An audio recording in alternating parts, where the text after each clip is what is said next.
With a landmass 3 times that of Texas, but with a population, just 57,000, able to fit comfortably inside an NFL stadium, Greenland has long been a forgotten outpost. No more. The world's largest island is suddenly the belle of the geopolitical ball, with outsized consequences. President Trump offered to buy the territory from the Danish government that controls it. When his overtures were dismissed as absurd, Trump doubled down and now declines to rule out force, also vowing to acquire Greenland, quote, one way or the other.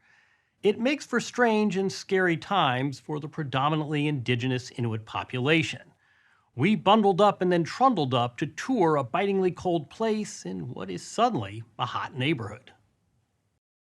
Who knows for how much longer, but for now, Greenland truly might be the last frontier. All snow-dusted mountains and icebergs, blazing blue and sometimes the size of cruise ships that come lazing down the fjords. Greenland has been part of the Danish kingdom for 300 years, though the capital Nuuk sits closer to New York than it does to Copenhagen, and the towns and villages cling only to the coastline, with no roads connecting them. You're better off cross-country skiing the terrain, as does Melina Abelson, a former finance minister and a native Greenlander. The spotlight cast on her homeland is, she says, overwhelming. This is new for us, and we probably have to get used to the attention. It's so much more intense at the moment. And it's intense because why, specifically? It's intense because the whole world order is changing. She's currently chairperson of the largest company in the territory, Royal Greenland, a leader in fishing, an industry that accounts for more than 90% of the territory's exports. Doing business here, on top of the world, gives a whole new meaning to the phrase weather dependent. So when people come to Greenland, they can get very frustrated when they say, oh, my flight was delayed with 5 hours. And I say 5 hours, that's not a delay. 5 weeks is a delay. So you kind of have to adapt because otherwise you are not able to survive here in Greenland. The territory is lodged between North America and Europe. So massive it encompasses 3 time zones, yet so sparse that in one of those time zones the listed population is 8. But determined to explore, we headed south from Nuuk by plane. We were prepared for delays. Less so the annihilating cold on a boat ride across a fjord. The temperature that balmy morning, minus 12 Fahrenheit. Our destination, the Plymouth Rock of Greenland. Greenland was settled by Eric the Red, so named as much for his fiery temper as his fiery beard. Banished from his native Norway, he headed west and ended up right around here in 982. He was a fearless and fearsome frontiersman. Eric the Red was also a slick marketer and salesman. This vast patch of ice, he named it Greenland in hopes of luring investors, farmers, and other settlers. 1,000 years later, we will make you rich, and together we will take Greenland to heights like you have never thought possible before. A different kind of sales pitch, this to a joint session of Congress last month. And I also have a message tonight for the incredible people of Greenland. We strongly support your right to determine your own future. We saw your faces at Congress grinning about Greenland. Aqualuk Linga, an elder Inuit statesman, once represented the Arctic population at the United Nations. For him, Trump's Greenland fixation is more than troubling, it's offensive. When he mentioned Greenland, like it was a toy or something. You noticed that? We all noticed that in Greenland, all of us. And it was ugly. When President Trump first made eyes at Greenland in 2019, on the island it had the effect of fueling a spirit of independence, a reassessment of the relationship with Denmark, which pumps in around $800 million a year, but also, historically, imposed its values on Inuit culture. The coupling of Denmark and Greenland, well, it's complicated. It's like a forced marriage, if you can say so. At least it was from the Greenlandic side, because we have never been asked if we want to be part of the Danish kingdom. Then we have a lover coming into the relationship, and that lover is pointing at one and saying, oh, I really, really like your wife there. And that's when you saw that there was whole dynamic change between Denmark and Greenland. Should we keep going with that analogy? Are you attracted to the lover? I think that some people got a little attracted, and they thought, oh, that could be much better. That lover looks so rich and powerful. But we have also seen how our Inuit cousins live in Alaska and how they were treated. We definitely do not want to go down that road.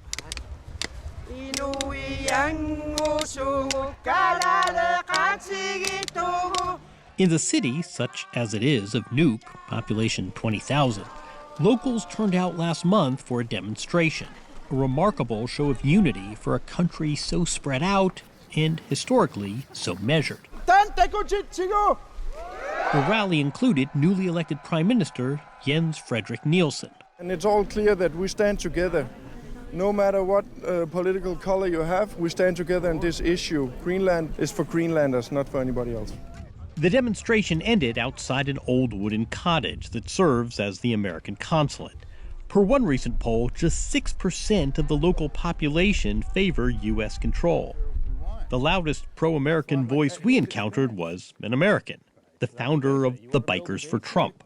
My name's Chris Cox. I'm from the United States, and I've come here to try to make some friends. On his own dime and own time, Cox came to Greenland from his home in Charleston, South Carolina, a Trump evangelist on an unofficial mission. We're not looking at you like a tiger looks at a gazelle wanting to pounce on you. What have you learned about this place? I've learned that it's very unique people. They're a docile people. They're a peaceful people. The U.S. has long been enthralled by Greenland.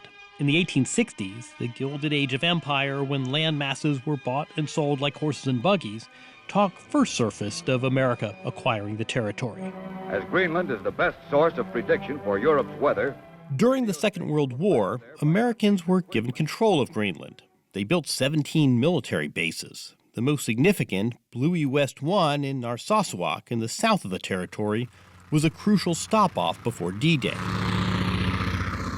When the Americans shut the base down in the 50s, they didn't much clean up after themselves. These drums remain today. But so does a military museum celebrating America's presence here. On display, images of proud American airmen, some of whom left a literal legacy. There's a strong, long relationship with the Americans, and as I am one of them, or what can you say, my grandmother had a child with the American soldier from Narsarsuaq. I am a product of that relationship. You're 1/4 American, essentially. That's correct. After the war, President Truman tried to buy Greenland for $100 million in gold. Denmark declined, but the two countries did sign a 1951 treaty, it still stands today, giving broad license for the U.S. military to operate in Greenland. Even in the icebound Arctic, America is making certain of her defenses. Today, Thule, now called Pitovik Space Base, figures critically in U.S. anti-missile defense and was the site of Vice President Vance's recent visit. Apparently I'm the first vice president to ever visit Greenland, so that's a pretty cool thing. A visit that triggered the firing of the base commander for, in the eyes of the Trump administration, not showing sufficient support for the U.S. agenda there. The administration maintains that acquiring Greenland is essential for world security. As ice caps melt and the Arctic trade routes and new sea lanes become more important, U.S. control would thwart Russia and China's access. Trump has derided Denmark for not being up to the job. But why would the current administration seek to acquire a place where America has always been so welcome? In Copenhagen, political scientist Ole Wever questions the entire premise of Trump's aggressive stance. Bottom line is the Americans are militarily on Greenland as much as they want. So if President Trump said, we want to do X in Greenland, outside of this realm of buying or annexing or seizing, we need to put up a base in Greenland. They wouldn't get a no. They wouldn't get a no? No. So what's going on here? That's a good question. And everyone is scratching their heads in Copenhagen and Nuuk as well. For all the head scratching, the consequences could be severe. To invade and annex a part of another member country, then it would be necessary in the next NATO meeting to say by everyone else that this is a violation of everything we know. This would blow NATO to pieces. It would. It is just a violation that is just one bridge further than anything we have seen so far. Wever also joins the chorus of those worrying that if the U.S. annexes Greenland, it would rewrite the rules for international relations. Ukraine invaded by Russia, or China potentially taking over Taiwan. Incursions like these play differently if we're now in a might-makes-right world. Apart from geostrategy, the U.S. does offer another reason for acquiring Greenland. It's that time-honored justification for empire building: riches. Lots of riches. There are minerals in Greenland, but getting to them, like getting anything and anywhere here, is a mission in itself. We join Elder Olafsson, CEO of Amaroq Minerals, which operates one of the 2 active mines in Greenland. I think there are mines in this world that are easier to get to. Certainly, yes. The Trump inner circle portrays Greenland as a bonanza, a cookie jar of commodities and natural resources. Gold, zinc, copper, and rare earth minerals seen as essential for the future world economy. We noticed this mine, which was still in production then. Mines across Greenland have come and gone over the centuries, largely because of the logistical challenges. But with gold prices at all-time highs, Olafsson estimates that with prudent planning and patience, there is $150 million a year to be made from this mine. So we're going into the mountain now. Yeah, so we're going into and up, which is quite rare in today's mining world. Not for the claustrophobic, it's a bumpy 30-minute ride through sinuous tunnels. You just haphazardly picked up this shard, but I can see with the naked eye, you can see all the gold there. Yes. How much gold is in this gold belt? We can't say for certain because we would have to drill it all out. This is completely untested. So dozens of millions of ounces potential for sure. Millions of ounces of gold here in Greenland, potentially. Yeah. There may be gold in them there hills, but geologists we consulted were deeply skeptical of the promise of any natural resource jackpot in Greenland. Plenty of other countries, America included, have just as many, if not a lot more, untapped minerals. Regardless of who ultimately controls Greenland, foreign investment into sectors like mining is, and always has been, welcome. Consistent with a catchphrase we heard repeatedly: we're not for sale, but we are open for business. Still, this vast land has been thrown vastly off balance. Is there any sense that this is just about the ambition to expand and plant a flag, and this isn't about bases and resources? Yeah, but that's what concerns me. We're talking about people who live here. It's disrespectful. Aqualuk Lunga has a more defiant message still. If you should try something in the Arctic, you should be very careful. I think we should say ice is slippery.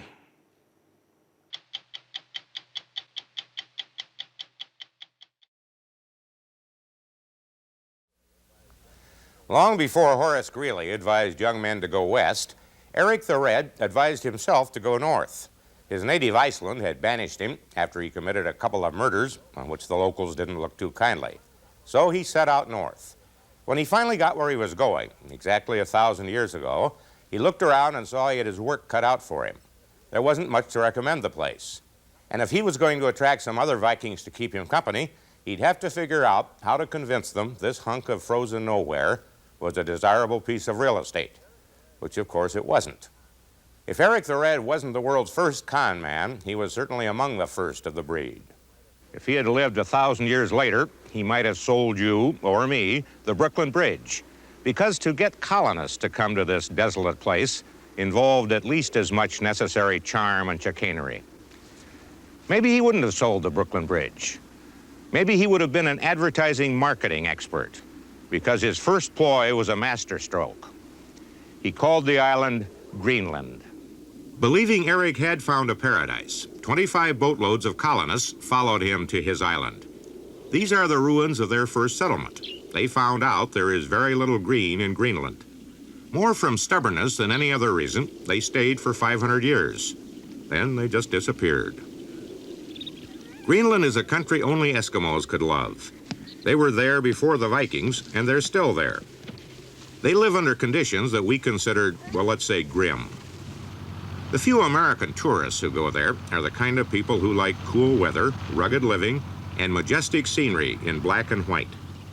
There is some color, of course, an occasional patch of grass for a month or so in the summer. Now and then, a breathtaking sunset around midnight in the summer months. But usually there's a recurring dense fog that the sunsets hide behind. You probably don't know much about Greenland. There's no reason why you should. Unless you were lucky enough to be stationed here during World War II, or were part of the missile defense building boom of the 50s, this is probably the first time you've ever laid eyes on the place. And it's probably the last time you'll want to. Greenland is, for better or worse, the world's largest island. Not a wildly exciting fact, but not a bad thing to drop into a conversation. It's 840,000 square miles, 4 times the size of Texas. And it's got enough ice to stock every bar in Texas for the next 10,000 years, with enough left over to turn Saudi Arabia into a swamp. The ice is the reason there are only 50,000 or so residents, 1 for every 17 square miles. I talked to a man in the airport who said he flew up the west coast of Greenland last spring to visit a friend. Unexpectedly, the friend had some scotch. "I'll have mine on the rocks," said my acquaintance. "Sorry," said his friend, "I haven't got any ice." Well, we found some ice. The kind that eons ago brought Iowa its topsoil and scoured out the lakes of Minnesota and Wisconsin. But this is today, and we're standing on a real moving glacier. Greenland is where the Ice Age went to hide. When you get in a helicopter and fly around some of these icebergs, you remember the old cliche about the tip of the iceberg. What we flew around is presumably 1/8 of what's below the surface. This berg was about 60 feet high. If the cliche is right, that means there's about 400 feet more of it under the water. These floating islands start in places like this, glaciers moving a few feet a year, breaking off in those huge chunks, drifting off to look for the Titanic. One of them got the Titanic in 1912, 70 years ago, but not even the flick of an eyelash for a glacier. If you want to live in Greenland, you huddle along the coast, and it's a good idea to be an Eskimo and used to ice and 24-hour days of either light or dark. 40,000 of Greenland's 50,000 people are Eskimos. Another 8,000 or 9,000 are Danes. At any given time, around 1,000 are Americans, military or civilians working for the Air Force. They tend the early warning radar and the satellite tracking devices, and they only have to stay a year. The Danes are there by choice, and it's a little hard to figure out why they made the choice. Denmark claimed Greenland as a possession more than 200 years ago. Mainly, we were told, because nobody else wanted it. The Danes have run the island ever since through KGH, the Royal Danish Trade Organization, which has an absolute monopoly on trade. KGH's Ronald Christensen says it has not been a good deal for Denmark. Does the organization make money? No, and it has never made money. Never made money? Never made money. In 200 years? In 200 years. Last year, Denmark sent $230 million in subsidies to Greenland. That's almost $50 in taxes from every man, woman, and child in Denmark to provide almost $5,000 for every man, woman, and child in Greenland. What does Denmark get out of all this? I can't really tell you. We're not getting anything out of it. Everybody in Denmark agreed that we should look after these people up here. Well, these people up here got along fine for centuries without the Danes and their subsidies. They really lived in igloos and traveled by kayak or dog sled. They were great hunters and fishermen, and they lived on what they caught: bears and reindeer, cod and salmon and seals, and, when they were lucky, an occasional whale. They never left Greenland, unless the wind blew their kayaks out to sea. They never even left their home settlements. There was no place to go. The family was all important. Life was hard but satisfying. Then the Danes came. Denmark left Greenland pretty much alone until after World War II. Then it decided it was time for the island to modernize, to catch up with the rest of civilization. So the Danes introduced something new to the Eskimos: cities. Well, not really cities, towns maybe. They did it for the best of reasons. The Eskimos had a life expectancy of only 35 years because of diseases like tuberculosis. The Danes convinced them they'd live longer if they were treated in city hospitals. They were also told that city schools could give them the education they needed to run their own country. So the Eskimos reluctantly left their settlements and moved into towns like Gotthard, Greenland's capital. Gotthard has a population of 10,000. It has a distinctly European look, which isn't surprising since it was built almost completely by Danes. We spent a week there talking to Eskimos, observing how they live. If they are becoming part of modern civilization, they don't seem to be enjoying it very much. There's no doubt city life has made Eskimos healthier and given them longer lives, and they're being educated. Along with Danish children, they're even learning English. Do you help with the housework? Yes, because my mother has a very difficult job, and she's not very much home. But urban living has also given them some of the more doubtful advantages of Western culture, like factories, and supermarkets, and cars, and liquor. Civilization, for some reason, encourages strong drink. They say the farther north you go, the more drinking is a problem.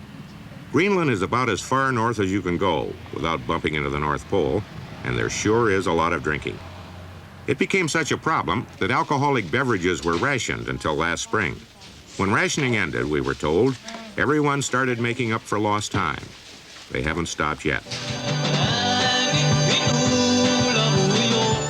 There are 4 nightclubs in Gotthard, open only from 6 p.m. to midnight, and crowded usually from 6 p.m. to midnight.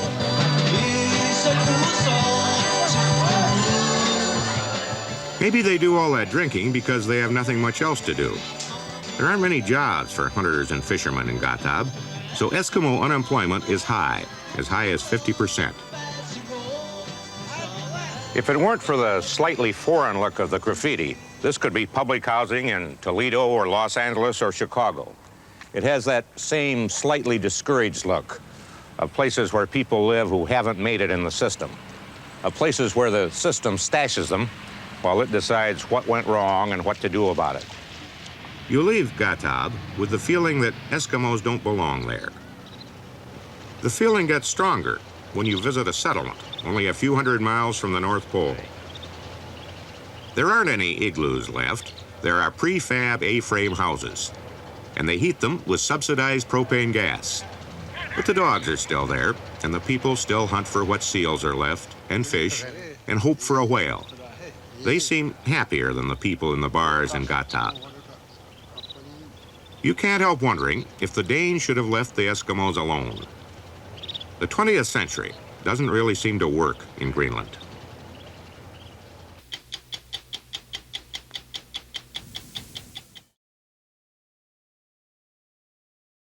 One of the most significant efforts to study changes in the climate has been taking place near the top of the world.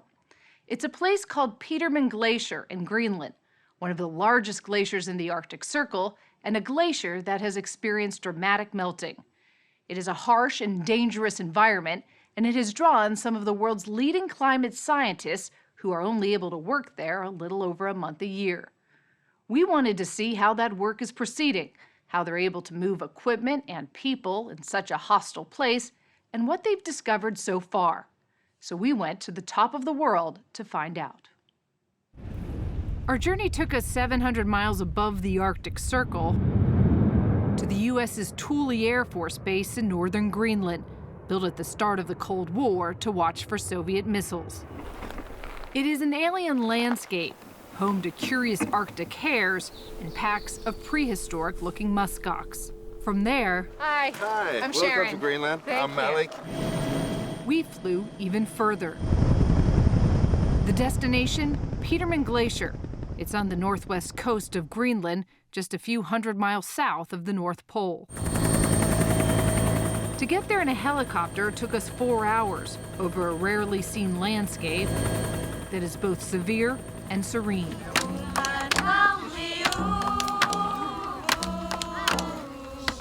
The last town we'd see was Qaanaaq, with 700 residents and more huskies than people. Locked in by ice 9 months of the year, villagers have always hunted seal and narwhal to survive. Greenland is 3 times the size of Texas, and 80% of it is covered in ice. But it now loses more ice than it gains in snowfall every year. We saw evidence of the imbalance everywhere. Blue gashes across the ice, rivers of rushing meltwater, and the occasional thunderous crack of icebergs dropping into the sea. We still had 300 miles to go and stopped twice to refuel along the way. These barrels were left behind for us by the scientists who made the trip to Petermann Glacier 3 weeks earlier. This is the ultimate self-service gas station. In the middle of nowhere. And this will keep us going for how much longer? Yeah, we can fly 2.5 hours. Our pilots, native Greenlanders, kept a rifle nearby at each stop to protect us from polar bears. Have you seen polar bears out here? Yeah, a lot. So now it's ready. Now we're safe. Finally, we arrived at Petermann Glacier. Ah, there's the camp. And spotted the ice camp below. Great to see you. So who did you upset to get put out here? Oh no, the gods. Keith Nichols is an expert in drilling in remote places. And in terms of remote, this would be really hard to beat. It feels like you're on another planet. If you could take a walk around here, you could be expecting Scotty to beam you up. I mean, it is extraordinary. Nichols and a team of scientists were drawn to this remote sliver of Greenland in part by these satellite images. In 2010, a chunk of ice 4 times the size of Manhattan broke off. Then, 2 years later, another large chunk came down. The glacier has receded by 20 miles in 5 years. Nichols and his team are trying to drill beneath it. This is a lot of work in difficult conditions. What do you hope to learn? What we're trying to learn is how the oceans are interacting with the ice, how they're melting it. We're trying to predict how in the future that melting might change. To drill through the ice, they heated meltwater from the glacier to make a hot water drill to pierce through the 300-foot thick ice. There has to be serious challenge to running equipment like this in this kind of weather. The biggest challenge is that we've got water and it's very cold. So if we have water freezing in hoses, that can be devastating for the project. This is the moment the coring machine struck the bottom of the sea floor. A half-mile beneath the ice, they made history. It was the first time anyone has ever collected sediment from beneath the ice shelf in Greenland. The ocean beneath ice shelves is probably the least accessible part of the world ocean. And just getting access to that is a triumph, frankly, as far as we're concerned. The ice shelf extends out from the glacier and floats on the ocean. They believe it acts like a dam, holding back the ice from sliding into the sea. If it goes away, sea levels go up. Is there a sense of urgency in the work that you're doing? So sea level rise is the big question that we're trying to get at. And Petermann Glacier, this experiment here, gives us an opportunity to get at those processes, to start to try and understand the basic physics as to how that can happen. Our visit to the ice camp was cut short. Our pilots warned us something called ice fog was moving in and could strand us here for days. We hightailed it back to the helicopter, heading to another outpost of the expedition, what the scientists call Boulder Camp, set up on the edge of Petermann Glacier. Sean Marcotte and a team of geologists have been here for weeks, gathering samples from rocks. So this was probably deposited when the ice was maybe a few hundred to a few thousand feet thicker. And when it was deposited, you're probably talking about maybe 500-600 feet of ice above us. Above where we are. Above where we are now. Petermann would have been much larger, and it would have been dropping these rocks all over the surface. To the person at home who's looking at you guys just chipping away at rocks and going, why should I care about this? We know that if you warm the planet up, the glaciers respond, they melt. The question is, at what rate? How fast is that going to happen, and where is it going to happen, and where are the most vulnerable spots of this ice sheet? To understand all of that, you have to understand how the ice sheet, what controls an ice sheet, We need to understand this glacier so that we can provide a better prediction for the larger ice sheet. That matters to us because of sea level. If these glaciers can respond dynamically, then we should all be concerned because that can create dynamic changes in sea level and flood infrastructure. And we need to know that for planning for the future. We camped out next to the scientists. With 24 hours of light, we slept in these tents under the midnight sun. In the morning, we were shuttled out to meet the Odin, a Swedish icebreaker making its way around Peterman Glacier. The Odin supports the scientists on land and acts as a floating laboratory. Named after a Norse god who relentlessly sought wisdom, it's home to more than 50 climate scientists from around the world with similar convictions. Their work is funded mostly by the Swedish government and the U.S.'s National Science Foundation. Larry Mayer is one of the geologists on the Odin. He's using sonar to map the ocean floor, creating the first detailed maps that show how Peterman Glacier slid into the sea. You can see it, like skid marks of a car at an accident scene. Yeah, the ice went here and the ice went there. And we can see, no, it stopped here. How much of the world's oceans have been mapped with this kind of detail? Oh, probably on the order of 6 or 7%. Very, very little, yeah. You can only make the trip to Peterman Glacier a few weeks each summer when the ice melts enough to allow passage. You can see those blocks of ice drifting by.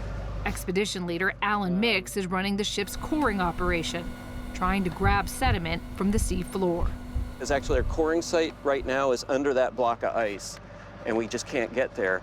So we're trying to drift with the ice and just sort of sneak up on it gently. It's hard to sneak up on anything in an icebreaker. The Odin doesn't so much assail as it does smash the ice like a 13,000-ton hammer. Once in position, they throw something called a piston core, like a dart, at the bottom of the ocean. Oh, that doesn't sound good. After multiple attempts, Go to the next one, but we'll hit it with a gravity core. a core sample like this is collected. Inside the ship's lab, the multi-year process of investigating those cores begins. What's your best guess? How old is this? So the base of this core probably is no more than 10,000 years. Ann Jennings is with the Institute of Arctic and Alpine Research. She says each core holds clues about Peterman Glacier's past. Well, we didn't really expect to find things living under the ice shelf, but we have. What have you found? This one we found is called Cibicidoides wooler-storfi. It has a big name for a little bug. Easy for you to say. It looks like a little seashell. And it is a seashell, but it's a single-celled animal. That single-celled animal, like all living creatures, is made out of carbon, allowing scientists to determine when it lived. Which tells you what? The age of the sediments. So we can take then the depth scale here and convert it to age. And then we can say, when did the ice retreat? How quickly did it retreat? Was there a lot of meltwater coming out? You can get all that from what looks like mud. Yes. After a week in Greenland, we headed home, but the scientists kept working, taking advantage of the final days of the short Arctic summer. The 66 core samples they collected during their month at sea will be studied by scientists around the world for decades. This is the largest core repository in the world. Peter Domenical is a paleoclimatologist at Columbia University. He says the cores collected in Greenland are like a black box of the Earth's inner workings. This one he collected just south of Greenland. So this is today's climate, and we've had about 10,000 years of relatively warm climate. And then we go 10,000 years in the past, boom, there's the last ice age. This is when Long Island was formed, when Cape Cod was formed. You can go on and you can just find this color, and this is filled with these rocks, what we call ice-rafted detritus, until this period, when, whoa, there's another warm phase, and then another cold phase, and then another warm phase, a short cold phase, a longer warm phase, and then boom, another ice age. And so you've had cold, warm, cold, warm, cold, warm today. How do we know that the warming we're seeing now, and how do we not know it's part of this warm, cold, warm, cold? That's a great question. These transitions are gradual and kind of almost like a tide wave or something. Mm-hmm. And this transition, when you get to today, goes boom, suddenly very warm. Dominical says the cores pulled from Petermann Glacier will fill in a crucial piece of the climate change puzzle. How impressive was it that they got to Petermann Glacier? It's impressive. What's more impressive is that we haven't been there every year and that we're not doing this every year. We should be doing this, we should be monitoring this whole system with much greater focus than we are now. How quickly have we seen the changes in Greenland? The changes that are happening right now as a result of human activities are remarkable, and they're happening incredibly fast. And it's not only happening fast, but it's accelerating. And it's important to really get our mind around what we're saying there. We're not just saying that climate in the Arctic is changing, it's changing at an accelerating rate. So it basically means it's starting to melt, but it's melting at a faster and faster clip.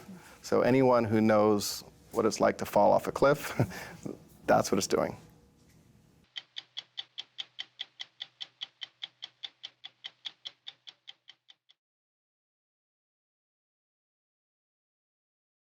The sea ice over the Arctic is melting and shrinking so fast, we will see in our lifetime something that hasn't happened, it's believed, since the end of the last ice age, the opening of an ocean, the Arctic Ocean. And with that, access to trade routes and trillions of dollars worth of oil and natural gas, almost as much as the entire U.S. economy. But this isn't a story about climate change. This is a story about the competition for those riches. The Russians, for instance, have already amassed a major military presence in the region. It's also about pioneers, U.S. scientists and naval personnel learning to tough it out in the harshness of this still ice-covered frontier. We discovered just how harsh on a recent trip to the Arctic. The Arctic Ocean sits on top of the globe, encircled by Russia, which encompasses about half of its coastline, Norway, Greenland, Canada, and the United States, thanks to Alaska. We flew as guests of the Navy from Prudhoe Bay, Alaska, 200 miles in the direction of the North Pole, over fractured, thinning ice, to a spot where the ice was still thick enough to support this base camp. It was a small, temporary village, disrupting the peace and purity of the ice, white as far as the eye can see. The camp was built for a scientific and military exercise called ICEX 2016. Hi, everyone. How do you do? Nice to meet you. Welcome, welcome. For 5 weeks, this no-man's land of ice was home to an expeditionary team of sailors, scientists, and engineers whose mission was to understand how to survive in maybe the most hostile conditions on Earth. The Navy says those taking part in this exercise are the first humans ever to set foot on this part of the planet. It's actually beautiful beyond belief, isn't it? It really is. Chuck McGuire was one of the first to arrive. He's an engineer with the University of Washington's Applied Physics Lab that was brought in to build this camp from scratch. So you get off the plane, there's nothing. There's no shelter, there's no indoors. No. There was just ice. Ice everywhere. That's right. And you say, how am I going to survive? You pick up a hammer and start building. They built a makeshift city called Sargo for roughly 60 people, consisting of a command post, tight living quarters, a mess hall stocked with food airlifted in weekly, and some very primitive toilet facilities.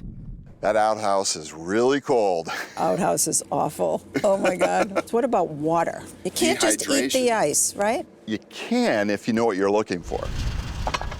This ice mining team knows what to look for: old sea ice that's been baking in the sun long enough that the salt has leached out. Ice mining team, we are returning back to camp. They bring back chunks to melt down into the camp's only drinking water. All the things that you take for granted in normal civilization, right? Shelter, food, the ease of going to the bathroom, right? that is all different out here. What qualities do you think it takes to stay here and survive out here for weeks? I think maybe you have to be a little off initially and really understand that everything outside that door is trying to kill you here.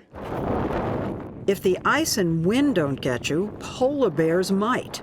An armed sentry patrols the perimeter of the camp in case one comes looking for food. All right, good evening, everyone. Another successful day here at Sargo. There's a daily briefing in the command post to coordinate the various researchers who are studying and trying to understand this part of the world as they plan for a more sustained presence here.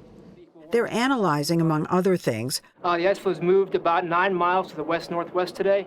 How climate change is affecting the way the ice here drifts and migrates. It feels like you're on land. You get the sense that you're on land. It's very firm and, the plane could land. But we're moving, which is kind of astonishing. I think every day it's interesting to wake up and recognize you're 8 or 9 miles from where you were the day before. Looks the same, but it's pretty interesting to figure that out.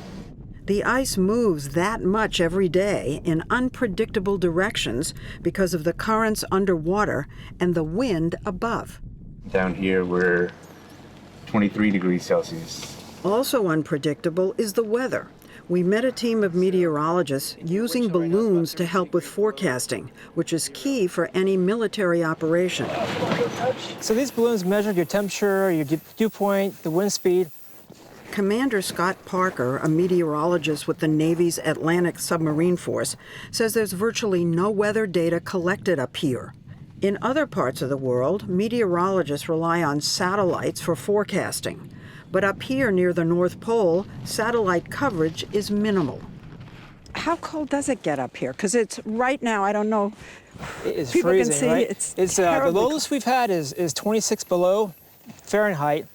And today's actually our warmest day. Come on. And right now is 6 below. And with this wind chill factor, because the wind is really blowing. It is terrible. It's about 25 below zero with a wind chill. And you telling me this is the warmest day you've had? This is the warmest day we've had so far. Do you want to go inside? I do. Let's go. The temperature can drop to as low as 50 below, and that can wreak havoc on just about everything. Weapons, communication systems, sensors, and people, including these Navy divers who were here to test their latest cold weather gear and their endurance in the frigid water. These robotics engineers are conducting underwater experiments in a temperature-controlled tent. When we were there, Doug Horner and his team were field testing these underwater drones for the first time in the Arctic. When we first put it in, we checked the ballast. The drones are collecting scientific data about the Arctic, where the water gets warmer the deeper you go. They're also getting a picture of what it looks like down below. My primary emphasis here is the ability to map the under ice. So we have sensors, sonar specifically, which is sound, which is focused upwards. And what we hope to do with continually putting sound upwards is to make a map. You're mapping the bottom of the ice? Yes, the underneath portion of the ice. Uh-huh. And why is that important? I want to be able to navigate relative to that. So this is the idea of being able to navigate an underwater robot accurately without GPS. Because in the ice, you don't have the opportunity to come up to the surface for a GPS fix. He says these drones could also be used to patrol the waters of the Arctic, looking for enemy subs, for instance, the way drones hover in the sky over a battlefield.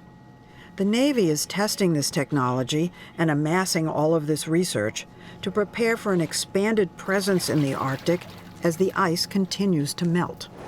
The Russians are already there in force. Last year, they staged a military exercise in the Arctic, as seen in this Russian Ministry of Defense footage. It involved about 40,000 troops, 15 submarines, 41 warships, and multiple aircraft. No one disputes their right to do that on their own territory. It's just that it wasn't announced.